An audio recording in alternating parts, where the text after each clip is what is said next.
Hello, viewers and listeners. You are welcome to another edition of the program Midday Vibes, coming your way from Calculate TV on Star Times Channel 141 and Calculate Radio transmitting on 91.9.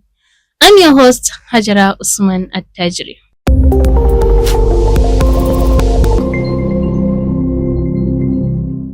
Massive examination failure has remained a major challenge affecting the quality of education in northern Nigeria, with many students struggling with poor study habits, lack of motivation, fear of examination, family stress, and lack of proper guidance, among others, which continue to weaken the academic performances in the region. In today's edition of the program Midday Vibes, we will explore how effective guidance and counseling will help students face these challenges, improve learning outcomes, and to help restore the confidence of academic system in the region. And to discuss this, we have Professor of Guidance and Counseling from Usman Danfodio University, Sokoto. Who also serve as Chairman, Counseling Association of Nigeria, in person of Professor Yahya Shehu Saigem. Sir, you are welcome to the program. Thank you very much. Why is guidance and counseling important in school system? Okay, that's very good. Good afternoon, everybody.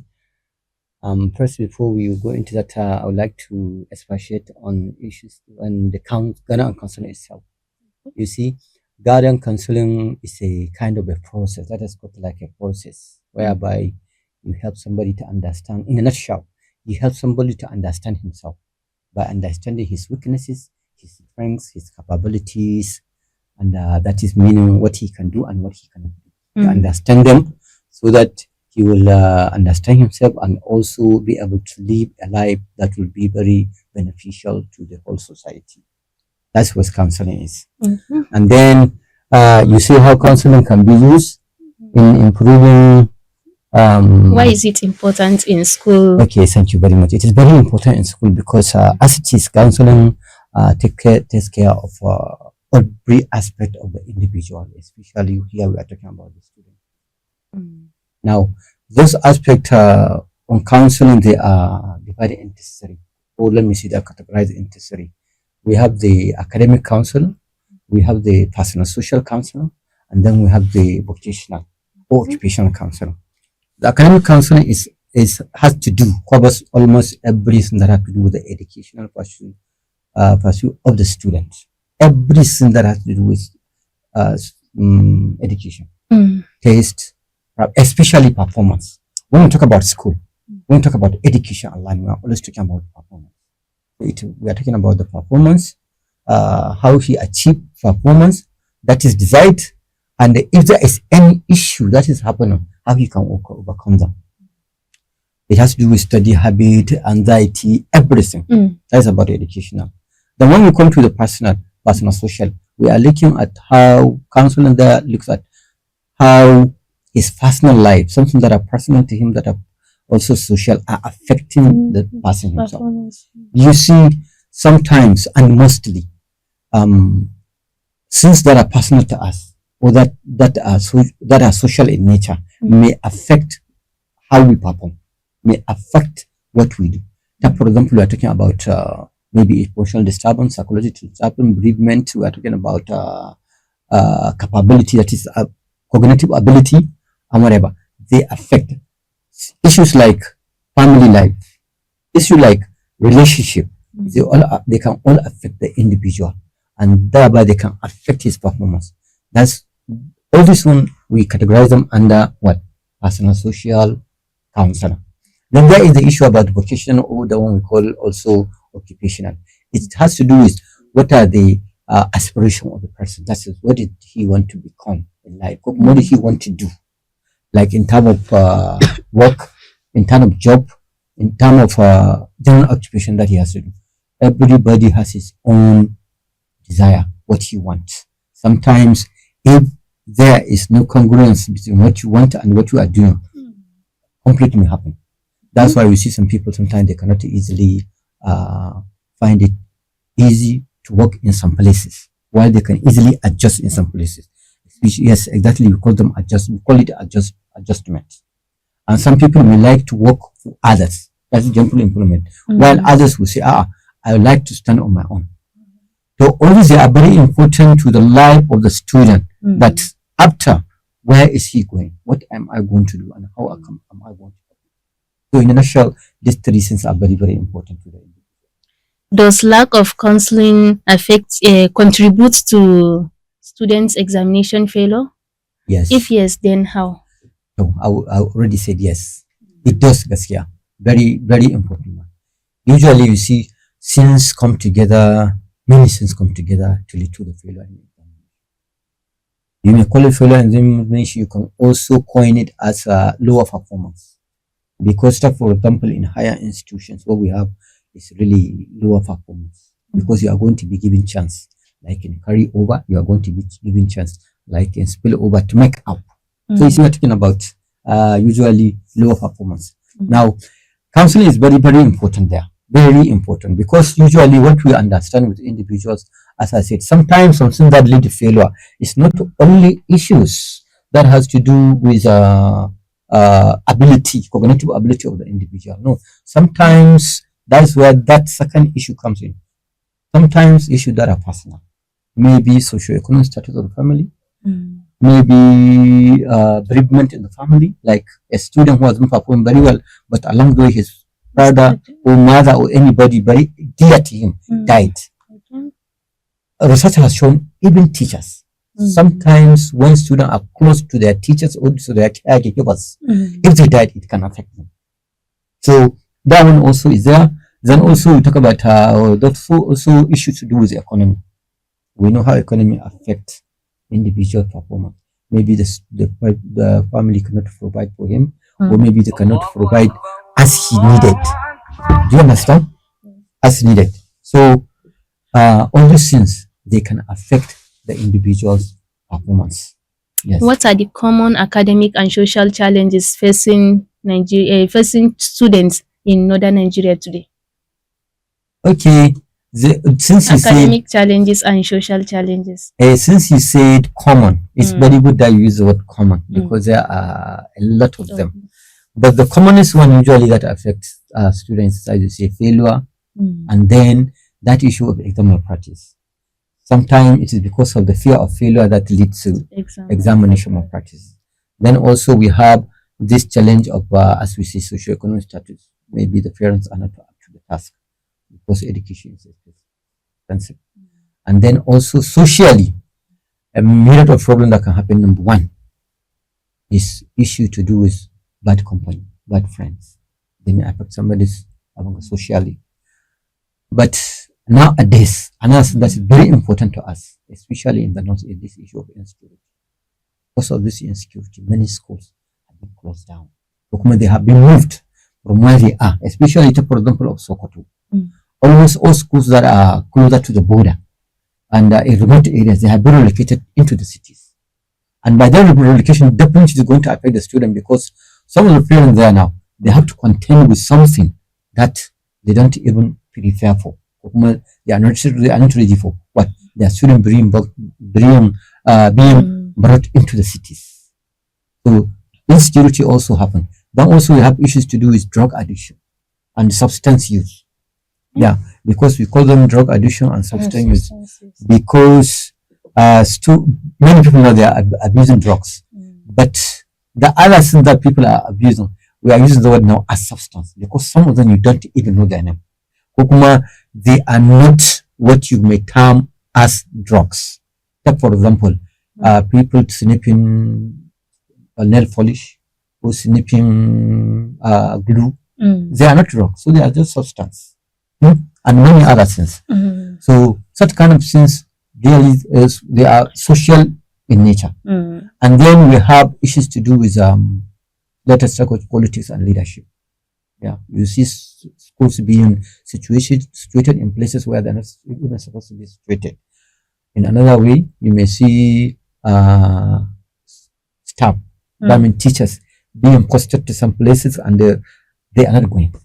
They are not attending to this, but because of the nature of our leadership and the nature of politics, sometimes we just kind of overlook. It's not even overlook. We choose not to see that it is happening. Such this kind, all these kind of things, they are social in nature. Yes. So, how do you assess, since you brought up the issue of the kind of teachers that we have in public school? What is your assessment to the quality of teachers that we have there? That is also another thing altogether, because the quality, everybody was personally, and I know many people will agree with me, the quality is kind of low. The quality is kind of low. We know the kind of students that are being graduated from NCE, from degree program team and masters. And because there are many reasons that maybe this forum will not allow us, there are many reasons for that. But actually, when you see the quality is not what we are expecting. Okay. And also, apart from the quality, among the quality, they are not dedicated. Dedication is another quality. So they are not dedicated academically. Most of them, they are not that sound. I'm not saying all. There are those that are very good. But dedication is another issue. And most of them, sometimes everybody is crying out in this society that teachers of nowadays, they're not like of those before. In the essence, I saw some people even compare and say, maybe if you take a teacher before, in some years back, a grade 2 teacher before can outperform a graduate teacher of nowadays. So the quality is low. So in this aspect, what advice can you offer to the government? The advice I can offer to the government is, number one, whatever we are going, whatever we are doing, at least let us be very serious about it. Number one, our teacher training institute, let them be equipped, let them be upgraded, let them be improved very well, so that we can produce what we need. The teachers, the kind of teachers that we need. Let there be everything, almost everything that they need to train teachers that can take care of the students. And then also, the government also should bring a kind of motivation in whatever form. You see what they are paying the teachers. It's not encouraging. It's not encouraging, really. It's not encouraging. It's nothing to write home about. So let it be there. And also let there be teaching materials. Yeah. Before you can go to a school, maybe a primary or a secondary, when they show you their store, you'll be surprised with the kind of books and teaching materials that are there. But now, nothing there. So you see, it has to fall down, it all goes down to the government, the leadership. Yes. It's true. In what ways counselors can help students develop effective study habits and exam preparation skills? Okay. There are many ways, and mostly they have to do with the individual himself. But generally, what we are aiming, what we used to do to improve this kind of study habit. You see, it's very good you even raise this, because when we're talking about performance, when we're talking about failure, whatever, in test, in performance, in exams, in whatever, mostly it has to do with, number one, the students are not well prepared to tackle the examinations. That's what you call by study habit. Sometimes you may see students studying very hard, dedicating themselves, whatever, but because they don't have a clean plan, they don't have a clear plan of what I want to do, or how I'm going to follow to achieve it. That's why that is one of the problems that may happen for him to fail. Not because he don't know it, not because he don't have the capability, but because the plan is not there. So as counselors, what we used to do is we encourage them to plan very well. To plan, number one, plan your study. How are you going to do it? Have a timetable, whatever it is. Have it. Then also, like personal timetable. Yes, like personal timetable. You can create a personal timetable whereby you are going to divide it up your day hours, maybe even night hours, when you are going to read, when you are going to relax, when you are going to go for sport, when you are going to do this, when you are going to do that. It's very, very important. Like that is going to help you very much. And then secondly is we advise students, first and foremost, to keep very healthy. Practice something that will make you to remain very healthy. It's very, very important. Here we talk about even food, which kind of food you are eating, how you are going to eat, and then also be exercising your body. Remain clean and in a healthy environment, because with a healthy body, you are going to achieve a lot. Then we also encourage students to even prepare themselves, like They prepare themselves in kind of they are going to test themselves before even the test. Here, what we used to advise students, for example, you are learning something like, for example, you are learning biology. Instead of you going to say, okay, I'm going to read biology for 2 hours or 3 hours, you can say, we can advise you to, okay, what you are going to do, maybe take one aspect of that biology, study it for that 1 2 hours, then design some questions for yourself, like 3 to 5, and answer them. Okay. That is going to help you very well. That is going to help the student very well. That one. Then also, we also help students to study on group, engage like study on group. For example, you are going discussion. to group discussion. That is very good. Engage in group discussion. Engage in maybe tutorial. One of you should stand up and teach the others. They are all things that are very important. We also encourage students that instead of you always frustrating the teachers that you don't know this, you don't know this, please, you can make use of your colleagues.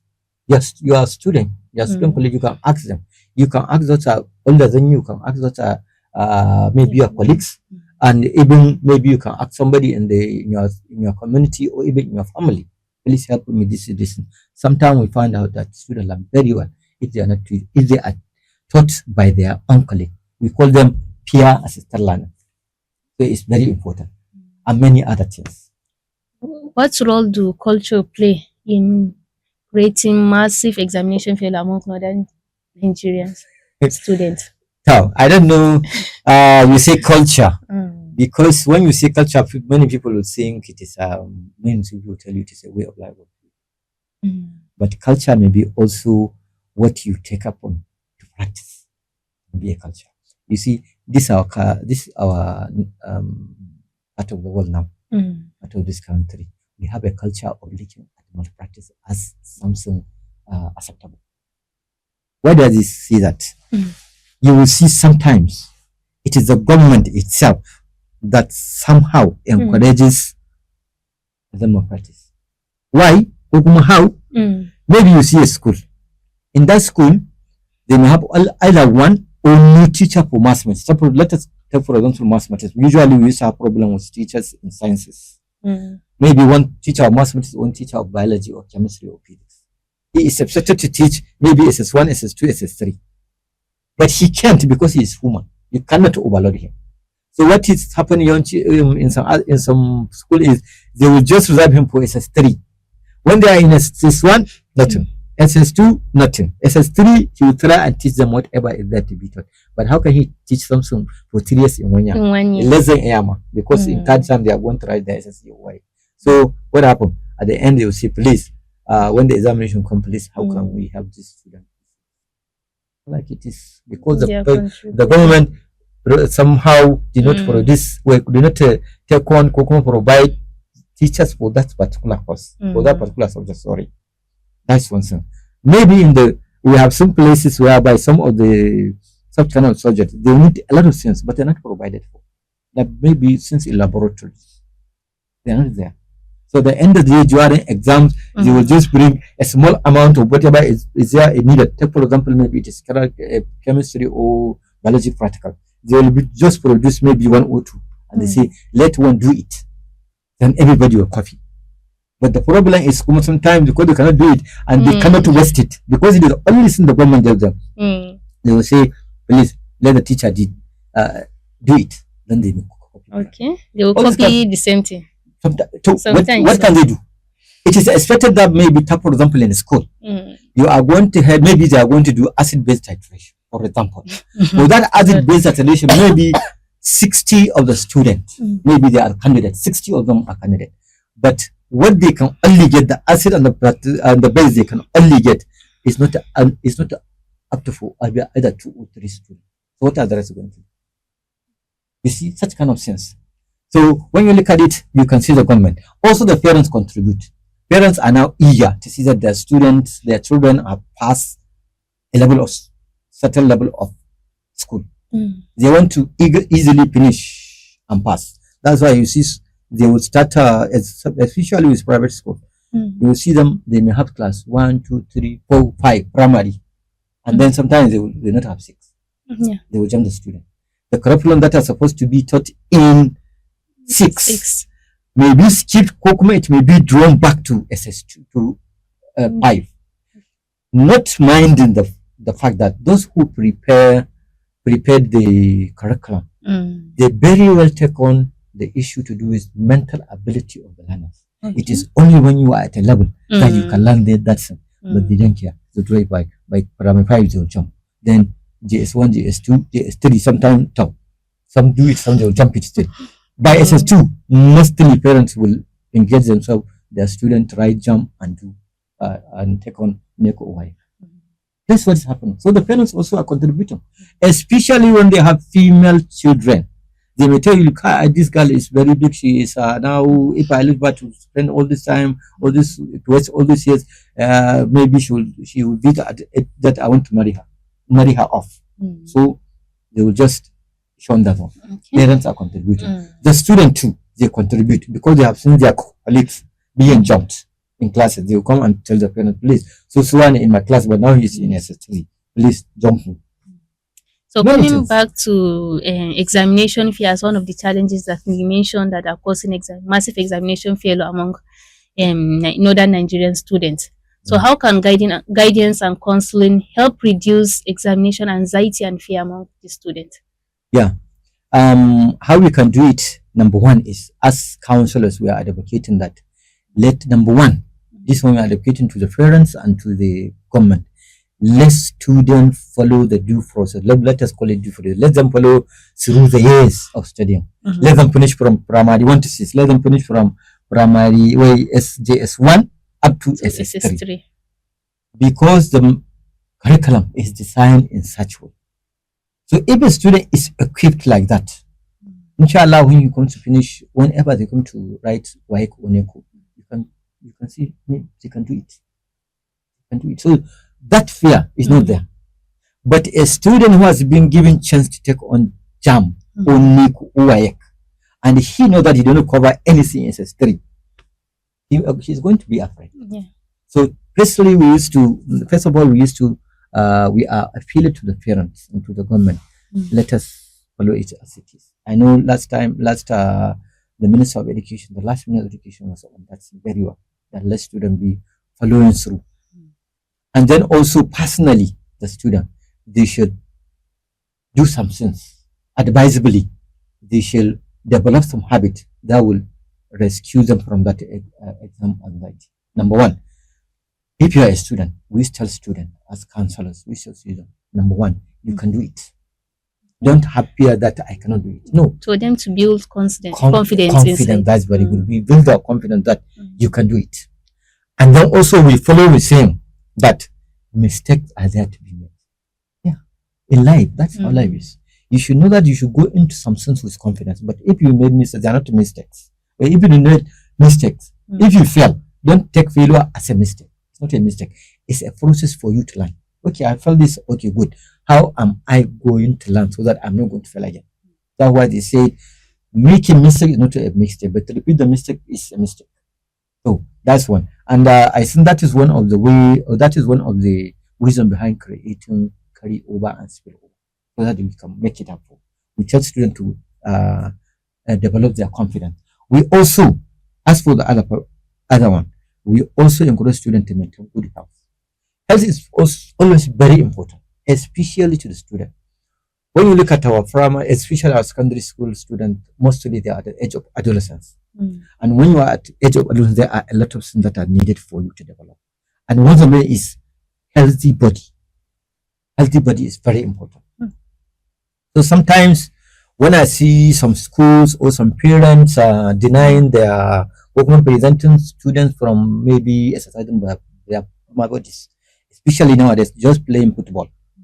I used to say, this one, they should, at least they caution them not to be engaged in excessive football, playing football, but let them exercise their body. It is very important for them. They need it because they need the health. They need good food. And with good food, you get energy.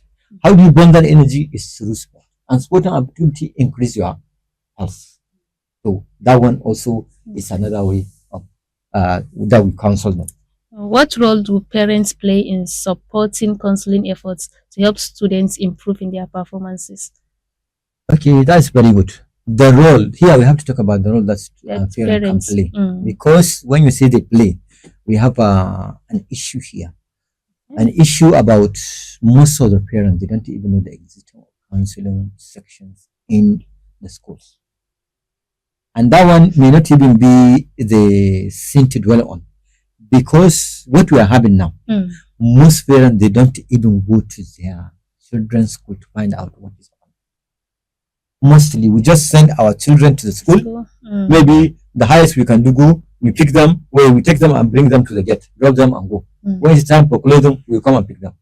When you are interviewing the schools, say please, how many parents really come in here to say how is my child performing? Like, you are going to be surprised. So if they aren't coming to hear, or to know what their children are doing, how do they know even counseling in the schools? But in some schools, there are PTA meetings that are holding. Those PTA meetings, are they not meant for teachers and parents to sit and discuss about? Yes. But that one is different. For PTA, mostly it has to do with like administration. How do we improve students' performance? Sometimes they do talk about the counseling. But here we are talking about individual parents. Yeah, okay. Who will go there and see. Who will liaise with the counselor.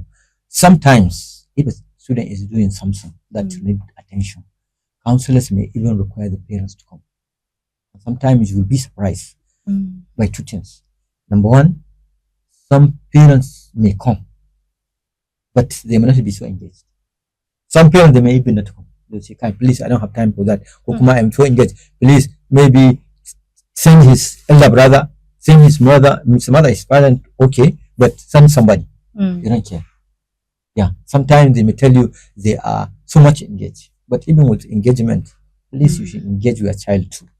So our advice to parents is, please at home, try to find out how your child is faring in the school.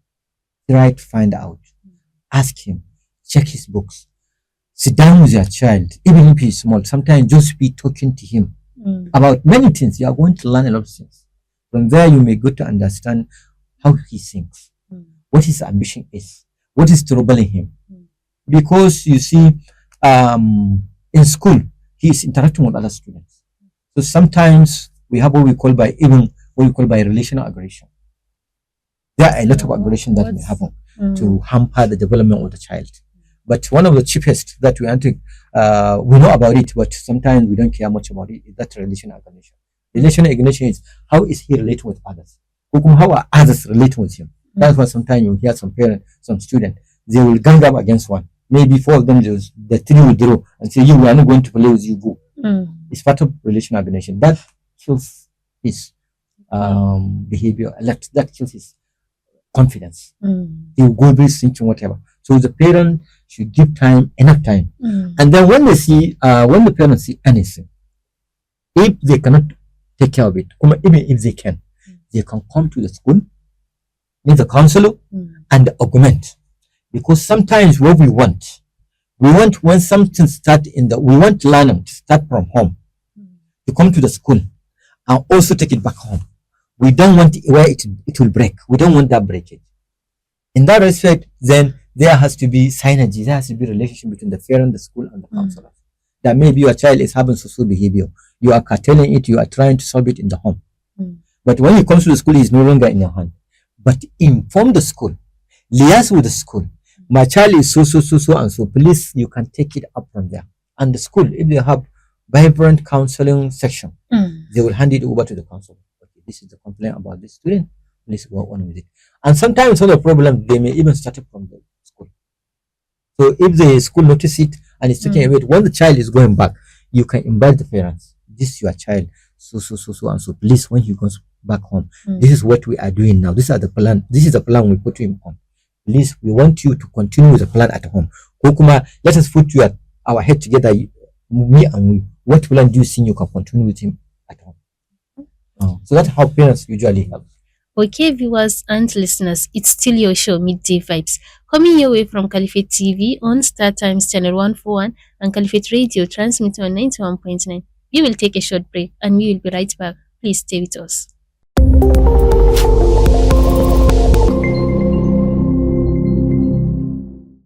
Welcome back. In case you've just joined us, this is Midday Vibes coming your way from Caliphate TV on Star Times Channel 141 and Caliphate Radio transmitting on 91.9. And right here at the studio, we are discussing about massive examination failure amongst northern Nigerian students. And with me in the studio is a professor of guidance and counseling from Usman Danfodio University, Sokoto, who also serves as chairman Counselling Association of Nigeria in person of Professor Yahya Shehu Tsaigem.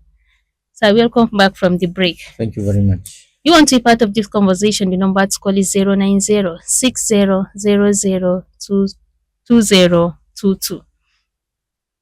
Earlier, we've mentioned about the role that parents can play in supporting students improving their academic performances. Looking at our teachers now, how can teachers work with school counselors to help identify students who are at risk for exam failure? Thank you very much for that question. And the only thing, I'm going to start by saying that I'm the counseling chairperson, counseling association at Sokoto State chapter. Okay. Because we have our own national decision. Okay. Thank you very much. Thank you for calling my attention on that. Yeah, there are a lot of ways, a lot of things that teachers can do in order to help students. Almost every aspect. Number one is, in counseling, counselors that are that are practicing in schools, they are not supposed to go into class. That's how it is under the national policy on education. They're not supposed to teach. But maybe where there is shortage of teachers, like now in some schools, in some universities, what they are doing now, they are also inculcating the match teaching subject with the counseling trainer, so that if they go to any other school, maybe they can still help, but they are not supposed to. So supposing a counselor in the school, how can the teachers help them? It's very simple. You see, the teachers are the ones who are going into the class. So the teachers are the ones who knows the students. Yes. That means they are the ones who can report to the counselor about any problem that they miss, as long as it's in the school, in the class, or even in the school.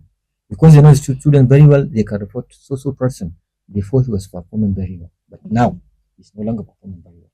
Please, it's better to understand Kukuma, to interact with him to find out what happened. Maybe before, a child was very lively in the class, very lively, very active. But now this time around, he suddenly becomes very moody and withdrawn. That one also requires counseling. What happened? Maybe it's from the home or something else. So you see, the teachers play a very important role in doing that. And how do they do that? Usually in counseling, before a student will come to you, usually it is going to be in 3 ways, as we used to say. Invited, you are the one who invited him, or he is asked to come to you by some people, or he is the one who feel like, I need counseling, I'll come to you. So this number second, asked to come to you by some people, is so those people, we are talking about significant people in his life. The significant people in his life, number one, are his parents. Number two are the teachers, because they are the one who are always interacting with him. They know him very well, so they can tell him to go, and if they see that there is news, they can tell him, please go and meet the school counselor. And you, as you are on your own, you may be going around, you may notice students, so you may ask him to come to you. But still, let's come back to that second one, whereby the teachers they are going to do that. And if maybe you don't know the child, because if you are always not going into the class, you may not know the child. But when the teachers, or any teacher, ask him to come and see you, then you are going to ask the teacher some questions, so he can provide you with enough information. Another thing that we are overlooking, and a student are supposed to have file folder. In that file folder, there are supposed to be records, information about the student. Our problem now is sometimes we just feel it like anyhow, or we will not even feel it. It is very important. Yeah, it's very important. We call it an anecdotal record. It's going to show a lot of things. That's why in school, sometimes you will even wonder, they may even ask you, a column may even ask you, do you suffer from illness? Yeah.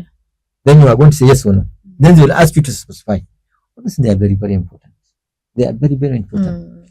If maybe when the child is reported, all the new counselor need to do is just ask for a file. Then he will just check You it. have information on that. He have all the information he needed, and some he is going to ask you. So also the teachers are going to also help in keeping law and order hukum discipline. They are mostly teachers are not good as disciplinarians. Oh, mostly, especially teachers to do with mathematics or whatever. It's just like nature for them. But sometimes the one way the idea is because mostly they will help the counselor in keeping law and order and maintaining discipline in the school. Counselor is not maintaining discipline by force. No, he doesn't do that. What he did is he do this through some silent means. He do this through advice and whatever. So, like he arguments for them, and sometimes even some personal issues of the teachers, the counselor can take them up. Yeah, because when you are a counselor in the school, you are supposed, everybody is supposed to be your problem. If they have problem, they are supposed to be coming to you. You are supposed to play a role to see that they have support. Where they have come out of the problem. The teachers, the students, the other staff, and everybody. So that's how also they can help you and you can help them out. To what extent does poor career guidance affect students' interest in learning and exam success? Hey, this is exactly what's happening now. Because usually now we don't care much about giving student counseling to choose something they feel like they want to, or they have desire about, or they have motivation for. And because of that, that is another reason why some students went into the trap of exam malpractice. Because they may be given something, they may go into something which is not their choice, which is not, they don't have motivation for, they have interest in. Maybe because they cannot do it. Maybe it's beyond their capability, it's beyond their ability. So all it remains for them is how can we pass by hook or by crook. So they may start to say maybe exam malpractice. But with proper counseling, it's very simple. We sit down students, we examine them. Sometimes we interview them, we examine them. Yeah, interviewing is just interviewing, asking questions. But examining, sometimes we may even resort to asking you to fill up questionnaires, opinionaires, or skills or something. It is going to tell a lot of your interest. There are a lot of such kind of tests, standardized tests that will show you the interest of somebody. Yeah, in everything. So we can advise appropriately. If there is need, we can even invite the parents, because sometimes parents influence. Mostly they influence what their students are going to, what their children are going to study, what they are going to do. Yeah, they do it, even though it may favor the children. Yeah. But as long as they like it, they may force them to do it. So we may even invite the parent, please, so and so, this is your child. We think based on his performance and his interest and his motivation, he is going to fit much better in this social place than what you are trying to make him to take on. So that is how we help in improving performance, because performance usually goes with motivation. If a student choose something, if he chooses something, interest in that, he has interest in that, he will do everything possible. So you see his performance is going to be very good there. Hopefully, if he got counseling and we found out yes he can do it, he has the capability, he has the ability, he can do it. Fine and good. You will see real performance. But as long as he didn't have interest in it, or maybe has interest in it, but the reality is he don't have the capability and the ability, you may see problem, and then the problem manifests in many things. One of which may be that practice. Are there enough trained guardians and counselors in schools across northern Nigeria? If yes, then what gap exists? Now, I may say this is a very tricky question. The reason why I say it's a very tricky question is you see, in some years back, we didn't give, those in Nigeria didn't give much importance to issue to do with counseling. though it is there in specified by the in national policy on education and whatever, but somehow we not give much emphasis on it. That's why you see a lot of our schools when you go there, either primary or secondary, most of them they don't have counselors. They don't have.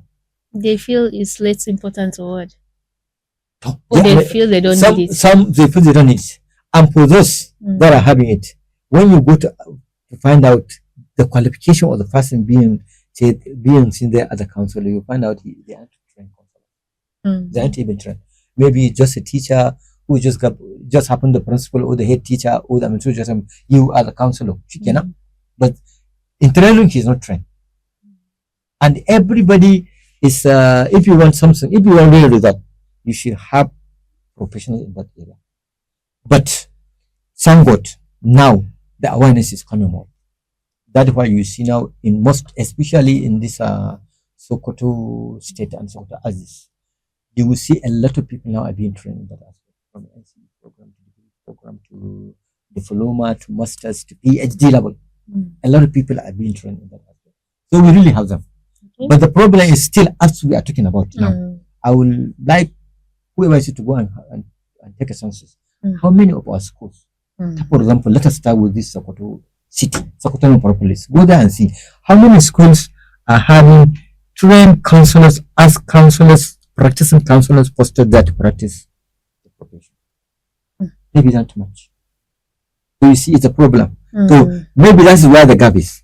The gap is now the institutions are producing them. We know we are producing them because, for example, when you come to Sokoto's Shushagar Close Education, they are producing student and guidance counselor.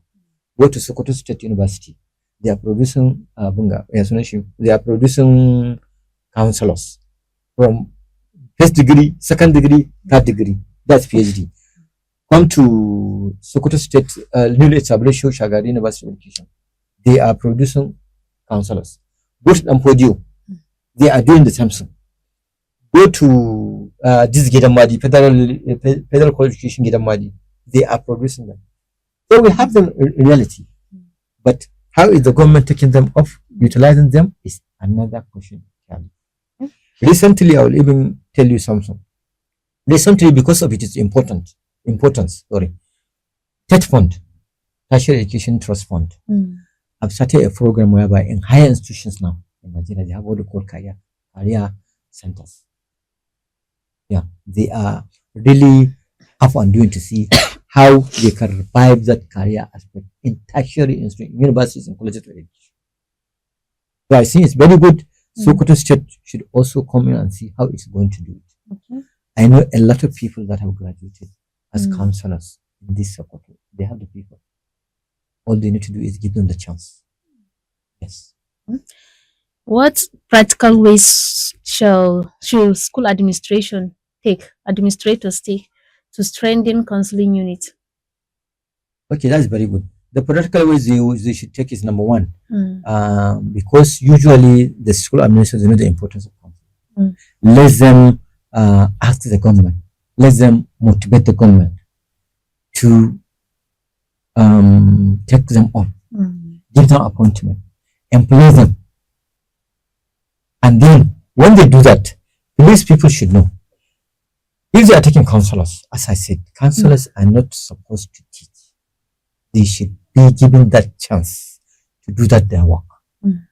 So for the very few maybe that are having the counselors, like the school administrators, please, they should not only utilize them to teach some subject. No, utilize them to do what is expected of them. Give them the chance to practice counseling, not only just to take them back, or just utilize them for only teaching classes.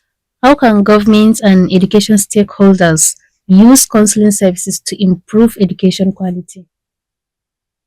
Counseling that one is very simple. The whole issue about counseling is how to improve an individual.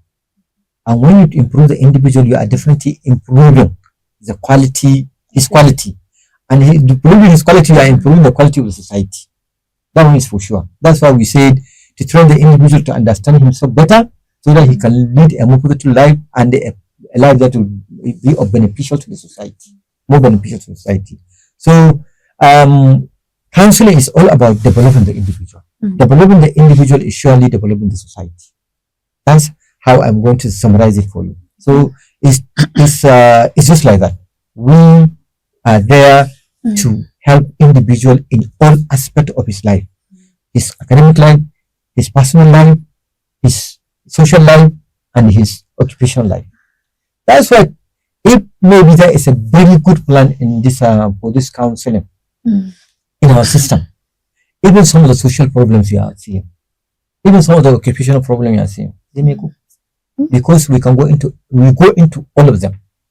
Yes, but what I'm saying, you see, academic when the student is doing his education, personal his other personal life, how we can take away problems, including even issues to do with marriage.